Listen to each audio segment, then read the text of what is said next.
À l'occasion des 50 ans du Concile Vatican II, nous avons choisi de redécouvrir certains textes, certains décrets du Concile. Nous nous retrouvons ici dans les jardins du Centre Ozanam, qui a accueilli jusqu'en 1972 le grand séminaire de notre diocèse.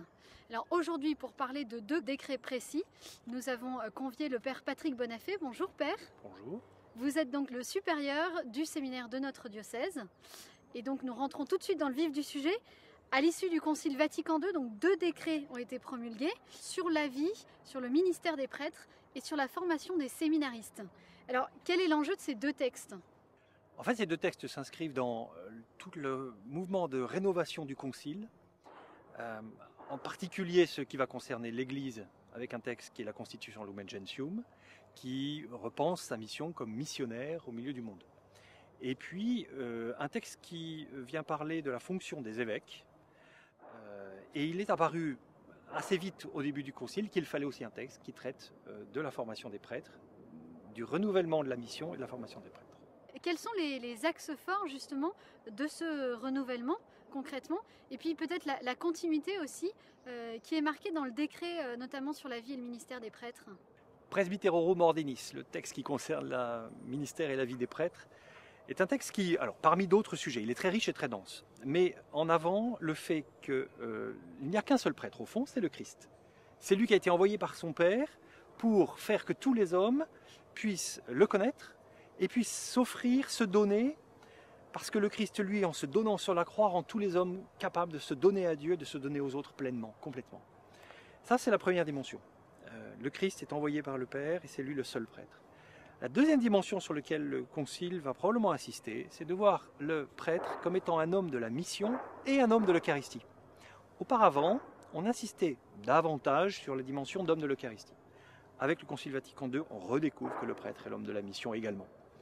Alors en fait, ça veut dire qu'il est l'homme de la mission parce qu'il doit aller annoncer le Christ à tous pour les faire venir à lui, et qu'ensuite, homme de l'Eucharistie, il est celui qui va permettre aux hommes de se donner grâce à ce sacrement de l'Eucharistie qui est le sacrement du don, le sacrement du Christ qui s'offre. Et puis peut-être troisième série de marques de ce décret, le prêtre n'est pas un homme seul dans son ministère, il est avec un évêque, il est autour d'un évêque avec d'autres prêtres et il est envoyé pour le monde. Alors du coup, quelles sont les conséquences sur la formation des séminaristes ?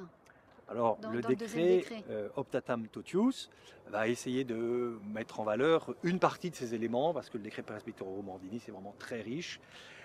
Ce qui met en avant, c'est d'abord d'inviter les séminaristes à connaître le Christ, à le scruter intimement en eux par la prière, par le retrait, par le silence.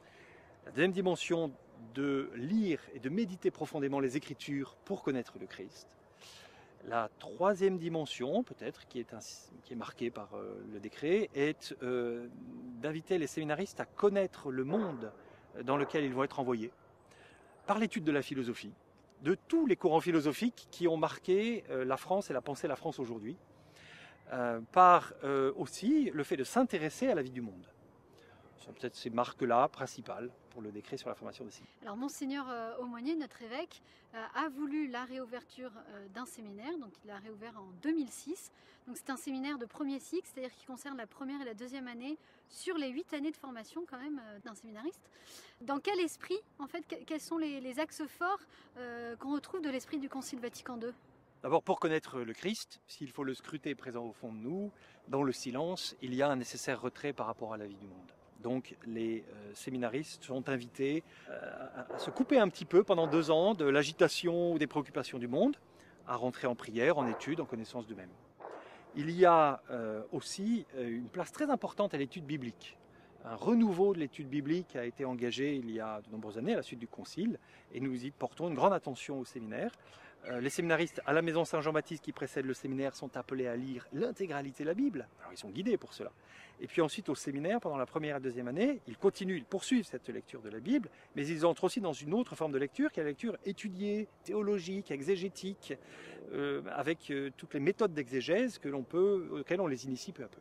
Ça, c'est pour arriver à connaître le Christ autant que possible. Ensuite, pour découvrir qu'ils sont les hommes d'une mission dans le monde, nous faisons attention de les éveiller à la culture contemporaine, sous tous ses aspects, et d'observer, de scruter, d'analyser le monde dans lequel ils seront envoyés. L'autre dimension qui est celle de se sentir membre, quand ils seront prêtres, d'un corps autour de l'évêque, soudés, ensemble, presbytérium du diocèse. Eh bien, la vie que nous menons au séminaire est une vie par petites maisons de 8-12 personnes, de façon à ce qu'il y ait une attention mutuelle, une connaissance réciproque, et que par là, la complicité qui naît pendant les années de séminaire se poursuive et s'amplifie dans les années du ministère quand ils seront prêtres. Ainsi porter au monde le signe d'un Christ proche de ses frères, qui vient au-devant des hommes et qui va les conduire au Père. Père Patrick Bonafé, merci d'avoir évoqué avec nous ces deux décrets. Merci, et merci à vous de vous y intéresser.